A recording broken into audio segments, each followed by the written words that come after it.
I want to start the deep fascia of thigh, or also called as fascia lata. So deep fascia is called fascia lata.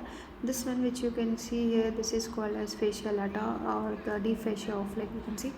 So this is a tough fibrous sheet that envelops the whole of the thigh. So it is enveloping the whole thigh like a sleeve, and its attachment you can see it's like a sleeve, and it's starting from the thigh, and also it is extending up to the leg and also up to the foot. So this cream color structure, this is called as a whole the fascia lata, or also called deep fascia of the leg.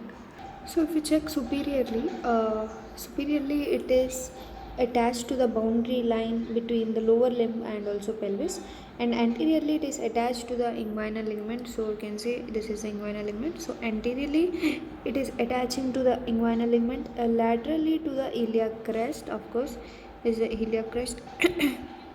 Lateral side, right, this is iliac crest. So laterally it will attach to the iliac crest, and posteriorly through the gluteal fascia and to the sacrum, coccyx, sacrotuberous ligament. So and medially to the pubis, this is the pubis medially. Of course to the pubic arch and also ischial tuberosity. So once again let us revise what are the attachments of the fascia lata. Superiorly it attached to the boundary of between the lower limb and pelvis. You can see this is the lower limb, this is the pelvis. So superior boundary is that one, right? And anteriorly it is attached to the inguinal ligament, is the inguinal ligament anteriorly, and laterally to the iliac crest. This one is iliac crest laterally, and posteriorly to the gluteal fascia, sacrum, coccyx, and also sacrotuberous ligament, medially to the pubis, pubic arch, ischial tuberosity, and inferiorly on front on sides of knee here. The fascia lata is attached to subcutaneous bony prominences, capsule of knee joint. Posteriorly, it forms a strong popliteal fossa. So, if you see this on back side here, so this is called popliteal fossa on the posterior aspect. And this is continuous below with the fascia of back of leg. So, it will continue below with fascia of back of leg. So, this is about introduction of deep fascia. Now it's time to check out the different modifications of the fascia lata. So first modification is called iliotibial tract. You can see this diagram. This is the iliotibial tract, right? This is the fascia lata is thickened laterally, where it forms a 5 centimeter wide band called iliotibial tract. Superiorly, the tract splits into two layers. The superficial lamina is attached to tubercle of iliac crest. You can see here this is the iliac crest. So superficial lamina, you can see the tuberculum of iliac crest. The superficial lamina is attached here, okay, and the deep lamina is attached to the capsule of hip joint. So deep lamina will somewhere attach to the capsule of hip joint, and inferiorly the tract is attached to smooth area or anterior surface of lateral condyle of tibia. Here, lateral condyle of tibia. The importance of iliotibial tract is the two important muscles are inserted into upper part between the superficial and deep lamina. So actually it is having a superficial and deep lamina. Between that there is attachment of a muscle.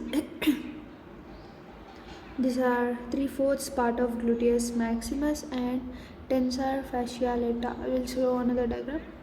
So this diagram is perfect for that. You can see this is the iliotibial tract. In between this is one head and one is a deep head. Between them you can see gluteus maximus and also tensor fascia lata muscle. So these are attached on the upper part. Okay, these are the two important muscles in the upper part between the superficial and deep lamina of the iliotibial tract. Okay, so two muscles, one is tensor fascia lata, one is a gluteus maximus. Next, coming to iliotibial tract, what it does is stabilize the knee both in extension and partial flexion. So extension, you know, normally extension position. Partial flexion means, for example, in my hand I show this is the partial flexion. So in this actions it is useful, and it is therefore used constantly during walking, running, leaning forwards with slightly flexed knees. The track is the main support of knee against gravity. It also supports against the gravity. In the name itself, you can see iliotibial tract. Ilio coming from the iliac crest, going up to the tibial lateral condyle of tibia. Hence the name iliotibial tract. So ilio, iliac crest, tibia, lateral condyle of tibia. So used to stabilize against the gravity, and also use in the upper part have two muscles, gluteus maximus, tensor fascia lata. Only these are the important points. So done with iliac tract, iliotibial tract, which is a modification of fascia lata itself. Next, coming to the saphenous opening. So you can check out in this diagram the saphenous opening.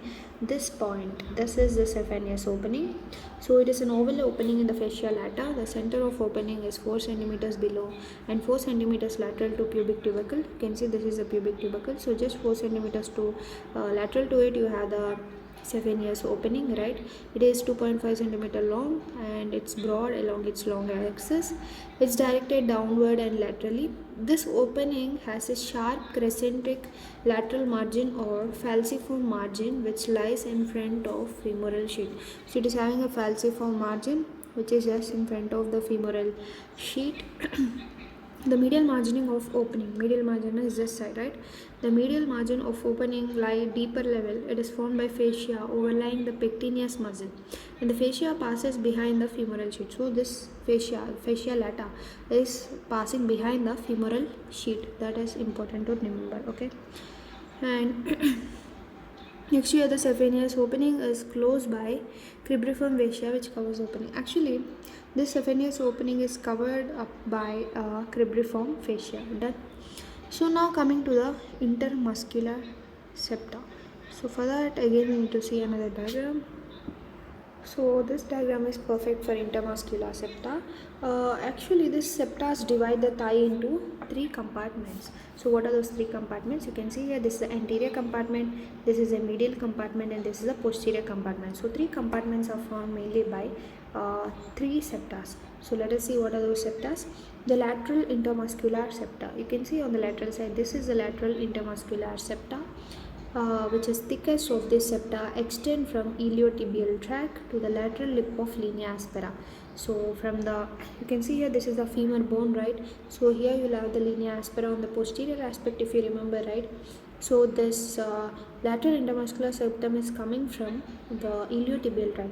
So this is the iliotibial tract. So from the iliotibial tract it will go up to the linea aspera on the posterior side, on the lateral side. So this is the lateral intermuscular septum. This is mainly separating the anterior compartment of the thigh from the posterior compartment on the back, right? So next coming to the medial intermuscular septum. This one which you see here on the medial side of course is a medial intermuscular septum. It is attached to medial lip of linea aspera. So this lateral intermuscular septum will attach to lateral lip of linea aspera. Medial intermuscular septum will attach to the medial lip of linea aspera, right? And it separates the anterior compartment from the medial compartment, of course. So next we also have one more septum, that is the posterior intermuscular septum. It is poorly defined, mainly separates the medial compartment of the thigh from the posterior compartment. So 3 compartments, you have 3 septums, okay? So very simple. First one is lateral intermuscular septum coming from iliotibial tract up to the linea aspera lateral lip. Next you have medial intermuscular septum, it will go up to the medial lip of linea aspera. Next you have posterior intermuscular septum, of course it's in between the medial compartment and posterior compartment, even it will go into the linea aspera. So the compartment which is front of femur is the anterior compartment, and this lateral intermuscular septum separates the anterior compartment from posterior compartment.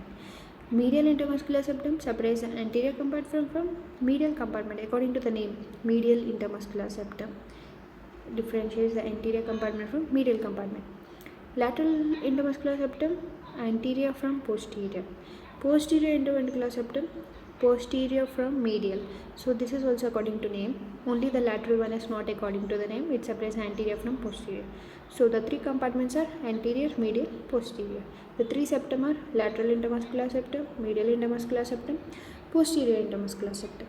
So this is all about our deep fascia. Finally you have a clinical anatomy which is related to it. You can check out this box. The fascia lata is attached to inguinal ligament. Yeah, we already know that the fascia lata is attached to inguinal ligament. Let me show in the diagram. So here you can see superiorly this is the inguinal ligament. See, superiorly this is the inguinal ligament and this is the fascia lata. So it is attaching to the inguinal ligament, right? The extension of thigh pulls the abdominal wall downwards, makes it tense. So to relax the abdomen fully for palpation by examine physician. So the patient is asked to draw the legs up. This overcomes the pull of fascia lata on abdominal wall. So what they say is, whenever you want to see the fascia lata, always don't try to pull this, because it will also pull the abdomen wall. So just put it in normal position and you can check it for palpation. So to relax the abdomen fully for palpation, so that the patient is asked to draw the legs up. This overcomes pull of fascia lata on abdominal wall.